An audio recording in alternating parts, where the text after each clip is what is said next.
Hello and welcome to Must Read Fiction, a place for people who know that life is better with a novel in hand. I'm Erin Popelka, and I'm so delighted to welcome back Melissa Scholes Young. Hello. Hello, I'm so happy to be here. I am so grateful you came back on Must Read Fiction. I'm just writing books so I can see you again. That's it. Perfect. Done. Keep it up. I cannot wait for many more of these. Melissa Scholes Young is the author of the novels The Hive, this gorgeous book I have in my hands. Oh, and you have right behind you, beautiful, as well as her debut novel Flood, which we talked about a few years ago. She is also the editor of Grace in Darkness and Furious Gravity, two anthologies of new writing by Washington, D.C. women writers. She is a contributing editor at Fiction Writers Review, and her work has appeared in The Atlantic, Washington Post, Poets and Writers, and Plowshares, as well as other places. Born and raised in Hannibal, Missouri, she is currently an associate professor in literature at American University. So, Melissa, we are going to talk about The Hive. This is your newest, latest, beautiful book. Please tell me about The Hive, and if you'd like to read a little bit from it, we'd love to hear your words. Awesome. Thank you. Thank you for having me. It was such a pleasure to talk to you about Flood years ago. And you were one of the first I thought of when this new book was on its way to publication. And we are just a few days out. So it's a fresh time to talk about it. The Hive is a story about class in America and the fates of four sisters and their family, and also their family business in a politically divided Midwestern town. So no spoilers, I'm not giving anything away. It's on the back of the book jacket, but the patriarch of the family suddenly dies, and the sisters have to sort out succession among them in a family that is led by women.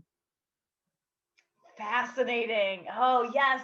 And you kind of have mentioned that it's set in Cape Girardeau, Missouri. And so with that, some of the characters in the book are Republican, especially alongside their small family business. So tell me about writing these characters and how you explored their values alongside their politics. That's thoughtful. I appreciate that, and I think there's so much literature that really is politically divided too, right? And I'm looking for literature that wrestles with the hard conversations that we are and definitely need to be having as a country. And so I very much wanted to write the characters, and the family is politically divided also. So there are members of the family that are conservative, there are members of the family that are liberal, and there are members of the family that are really learning and figuring out where their values are, where their politics are. And so what safer way, I hope, to sort that than in a family that has a stable foundation to it. I think in writing it, empathy has to be a writer's superpower. I think that's the number one thing. I tell my students this all the time, that if you can't approach your characters compassionately, you don't have much business writing them. You won't be able to write them authentically. Even characters that don't behave the way you want them to, or that you personally may not agree with, they still deserve humanity. They deserve compassion on the page. So if we are to do that, then we have to, as writers, then we have to be willing to put ourselves in shoes that are different than our own. I'm hoping that those stories make us better, and that writing them certainly creates more empathy in me. This is a working class family, and it's kind of a lens on what happens during a recession, right? Which we're still recovering from. And there's this, I think, responsibility to indict institutions rather than people. So the Feller family women share values like hard work, and they invest in their community, but they disagree about the political institutions that want to preserve those values. And this is a very familiar territory to me in our country right now. We're having these disagreements political over the dinner table, right? And I wanted the debates that the Feller women have also to mirror the debates that we're having in a country about healthcare and basic human rights. Oh, fascinating. And yeah, you're right. It's such an interesting way to do it through these sisters, right? All of whom kind of come to it from, the same two parents, from the same small town, and are now approaching it differently as they come into the world. So thank you. Thank you for, using that empathy superpower and helping us create these characters that someone can connect with. Which actually leads really interesting into another question I wanted to ask you, which when we spoke about flood, you said that you got this really wonderful compliment from a reader who said, "You told my story." And so I'd love to hear, like, whose stories are you hoping to tell through the Hive? I am hoping to tell stories about grief. I mean, I think that's a huge theme, and sudden grief, which I think has a distinctness to it, and also stories that are about coming of age, and specifically women, daughters, and uh, the way that when you're coming of age, you're wrestling with your own parents' values and your family's values, your community's values, and then also sorting out and figuring out your own. And in the book there is a lot of feminism rising from rural roots, and those are the readers that I hope see themselves in the book. But I also think it's good for all of us to read books in which sometimes we don't see ourselves, right? In which I can imagine a whole nother way of being. And as a person who lives in a pretty liberal community and was raised in a very conservative community, I think being able to straddle that political divide and also to be able to see experiences from other point of views is important. So I'm hoping it reaches a lot of readers.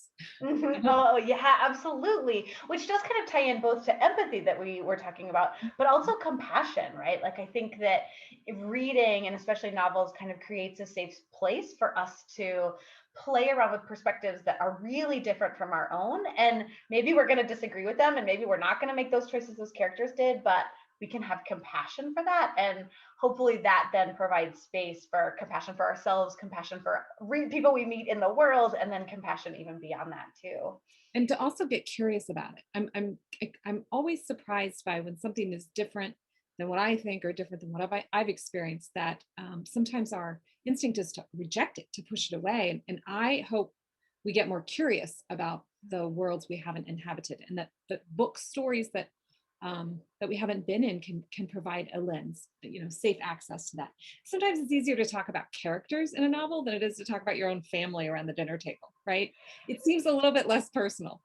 Oh my gosh, yes, yes, yes. And I also curiosity. I love that you brought up curiosity. One of my favorite like things to feel and also places to be, right? You can just tell when someone you're talking to is also just really curious, and it just creates really wonderful conversation. So thank you for inspiring that curiosity with the Hive as well.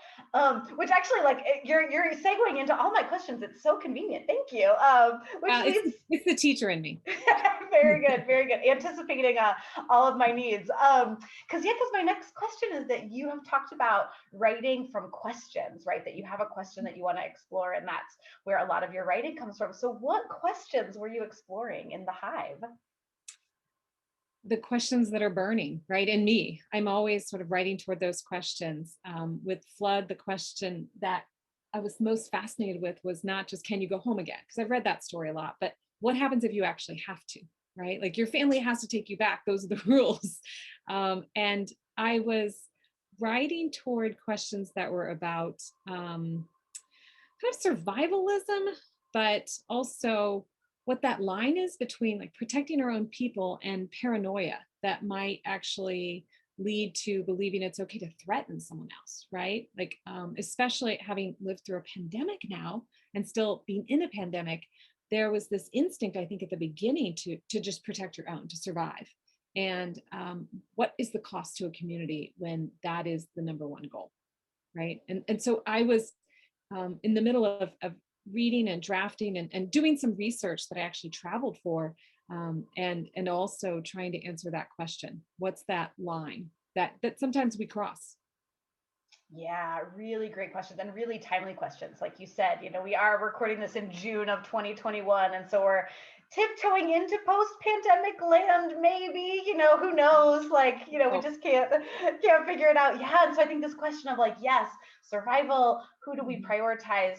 What order are things? Like, how does this all play out? Such Yeah. interesting questions. Yeah, and what does it cost someone else? right? And in my own survival, in my own protection, am I actually doing more harm to my community or to another individual? And thinking about our communities as larger than just our families, but also as our chosen families and the places we live, and really thinking much larger about what's good for everyone, right? How do you protect everyone? And long before the pandemic, I actually traveled to prepper camp in North Carolina. I cannot make this up. It's this amazing 3 day survivalism woods camp where you are in North Carolina and you're taught about really basic ways of taking care of your family, of taking care of your land. And I was going there because Grace, who's the one of the main characters in the book, is an apocalyptic prepper. And I think she steals the show. She's sort of one of my favorite characters to write and ones that readers really enjoy. But I really wanted to try to understand. I thought I was going to sort of a gun show, and it turned out to very much be like a hippie survival wilderness show.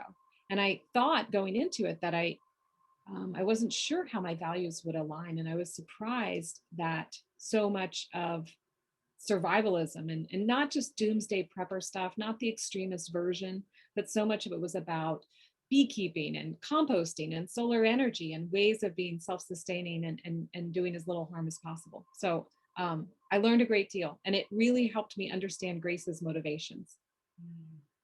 Fascinating. Oh my gosh, and there's that curiosity again too. Like, oh, I'm writing this character. I need to learn a bit more. I guess I'm gonna go to a 3-day prepper retreat. Why not? It sounded fun. I was just curious, and it was fascinating to meet people and really ask questions, about what it was that motivated them, and trying to figure out that line is between when our paranoia actually leads to perhaps political violence, right? Where we can justify the things that we do to other people. That to me is where it gets very, very dangerous. Yeah, definitely. Definitely. Well, thank you. Thank you for following your curiosity and putting it into the hive. So, so great. Another question for you. I noticed on your website, and you talk about community, that one of the headers the 3 headers on your website are author, editor, teacher. And I'm just kind of curious, and it's sort of like, certainly author, we think like alone at your computer, writing, however you write, but certainly editor and teacher involves, community and other people. So can you tell me about those 3 roles for you and how you weave them together and how they might complement each other? I think complement is the exact right word, Erin. That is, I think they fuel each other even. I was a teacher long before I was a writer. And so when I'm in a classroom, it's a very, very comfortable space for me to focus on my students' work, to focus on helping my students tell the best story that they absolutely want to tell, and giving lots of space for that, really. So that is a role I'm most comfortable with, actually. And then editor is a very new hat. I've been doing it now, I guess, for 4 or 5 years, but it still feels very much like community service, which literary service is. And so that role is, again, helping writers tell their best story, but also creating this huge community project that brings together hundreds of DC women writers. I pair them with students in my editing and publishing class. So there's this great literary lab that happens, where they work together on producing the anthology. They learn about publicity and marketing. There's so much crossover. And then, as you mentioned, author is a bit more of a solo venture, right? It's my job to wrestle as many drafts as I possibly need to get the story the way that I want to tell it, figure out point of view. There's 5 different point of views in the Hive, and I don't recommend that at all. It's really writing 5 different novels, so there really is more intellectual wrestling. But being an author really means learning to advocate for your own work also, and to receive feedback in the same way that I teach students to receive feedback as well. So I think the roles, for me, they work, they balance each other out, and they really do inform and fuel each other. I don't know how I would not be all 3 things. So Beautiful. And it is nice, yes, that they fuel each other, that there is that complement. Because there are every role has its thing that just drains you just a little bit. So it's nice when others can kind of fill those batteries back up. So that's it's a really nice part of the academic schedule too, because there is a lot of boom and bust, right? During the semester, it's a very, very busy time, but then there are these breaks where you can go back into your scholarship, where you can refuel by reading I always have a stack of books waiting for me in December and May for when I turn my grades in and I can just get back to reading, because that's part of my job too, right? That's a huge part of my job. Also, as editor, I write for Fiction Writers Review, and that is my favorite book club in the whole world because I get to choose the authors and then just be in a conversation with them. And I've been doing that for more than a decade, and it is such an honor. It's an honor to read someone's work and love it, and then Erin, and then to get to talk to them about it. It's just you're extending that conversation. And to me, even though a book is published, the conversation is just beginning with the book. Once it's in the hands of readers, your only job is thank you for reading. That's it. I mean, I'd love to rewrite all of my novels every single time. I never even think of them as done, but at some point the publisher takes it out of your hand and says, it's good enough. It's good enough. It's on a shelf. It's good enough. Right. Indeed. Yes. And then it does. And then it's just this conversation and this curiosity, like, what did readers get? Did they get what I thought they were going to get? Did they pick up new things I didn't even know were in there? And so, yes, that it becomes more of that in the community, in the world, and you're just part of that conversation. So, and readers will see things in my book that I don't always know are there, or they'll relate to a different character, right, than I would. There's 5 different women in this book, and so they'll see themselves perhaps in a character and for different reasons. So it is I love hearing from readers because it makes the conversation even richer for me, and it makes the solitary, sometimes lonely experience of being a writer much more communal. oh, yes. Well, I think that is a beautiful place for us to close this conversation, essentially like handing it off to our viewers, to our readers, to folks watching. Please do check out The Hive by Melissa Scholes Young. Such a great read, and continue the conversation. So, and Melissa, thank you for this conversation. Thank you for writing The Hive and for all that you do for readers and writers. And thank you so very much for speaking with me today. Thank you, Erin. It's an honor, and I love your podcast, and I also really love what you do for the literary community too. I'm grateful. Oh, it is truly my pleasure, and conversations like this make it totally worth it. So thank you. And folks, check out The Hive. It's a blast.